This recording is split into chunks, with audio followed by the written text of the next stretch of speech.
រដ្ឋបាលខេត្តបន្ទាយមានជ័យប្រារព្ធខួបលើកទី8ទិវាជាតិនៃការចងចាំថ្ងៃ20ឧសភាឆ្នាំ2025នាព្រឹកថ្ងៃទី20ខែឧសភាឆ្នាំ2025នេះឯកឧត្តមផ្លែកវ៉ារី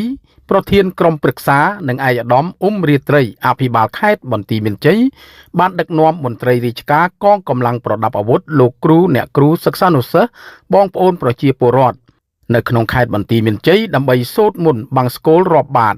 ដល់ព្រះសង្ឃដើម្បីបញ្ជូនកុសលទៅជនរងគ្រោះដែលស្លាប់ក្នុងរបបកម្ពុជាប្រជាធិបតេយ្យខ្មែរក្រហមចន្លោះពីឆ្នាំ1975-1979ដែលកម្មវិធីនេះរៀបចំទៅតាមការគ្រោងទុកមានពិធីដាក់កម្រងផ្កា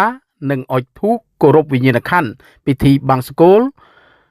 កុសលផលបុណ្យជូនដល់វិញ្ញាណក្ខន្ធ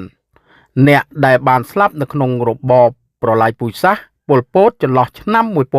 1975ដល់79ដែលជារបបយងខ្នងប្រល័យពូជសាសន៍ឯងសម្រាប់ប្រជាជនស្លូតត្រង់អស់រាប់លាននាក់ផងដែរ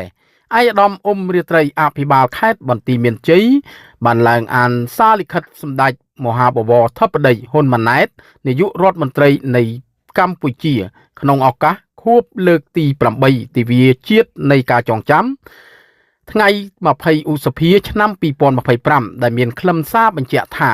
មូលហេតុនៃការកំណត់យកថ្ងៃទី20ឧសភាជាទិវាជាតិនៃការចងចាំមាន2គឺទី1ថ្ងៃ20ឧសភាឆ្នាំ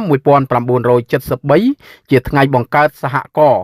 ដើម្បីប្រមូលផ្ដុំប្រជាជនធ្វើការងារសាមគ្គី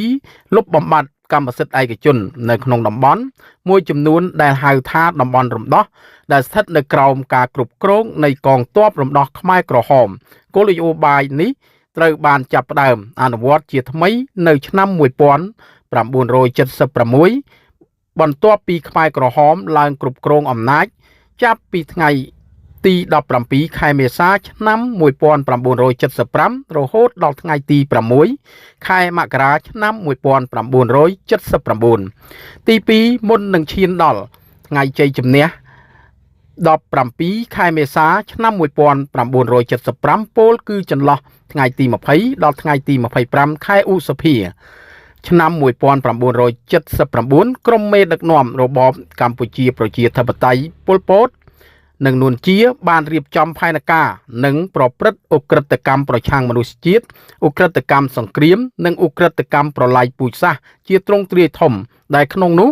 ការជំលះដោយបង្ខំពីទីក្រុងនិងភូមិនានាពលកម្មដោយបង្ខំនិងការធ្វើបាននៅតាមកសិដ្ឋានការងារនិងសហករណ៍ការចាប់ខ្លួនតាមអំពើចិត្តការធ្វើទរណកម្មការបាត់ខ្លួននិងការសម្លាប់ការរៀបអាពាហ៍ពិពាហ៍ដោយបង្ខំនិងការរើសអើងប្រឆាំងនឹងមនុស្សមួយចំនួនដែលពួកគេចាត់ទុកថាជាខ្មាំងប្រជាជនស្លូតត្រង់ប្រមាណជាង1.7 លាននាក់បានស្លាប់នៅក្នុងរបបខ្មែរក្រហមដូច្នេះដើម្បីកុំឲ្យរបបនេះវិលមកវិញយើងទាំងអស់គ្នាត្រូវចូលរួមថែរក្សាការពារសន្តិភាពឲ្យបានស្ថិរគង់វង្សសន្តិភាពបានផ្ដល់នៅឱកាសគ្រប់យ៉ាងក្នុងការកសាងសង្គមគ្រួសារសហគមន៍និងប្រទេសជាតិឲ្យកាន់តែមានការរីកចម្រើនផងដែរ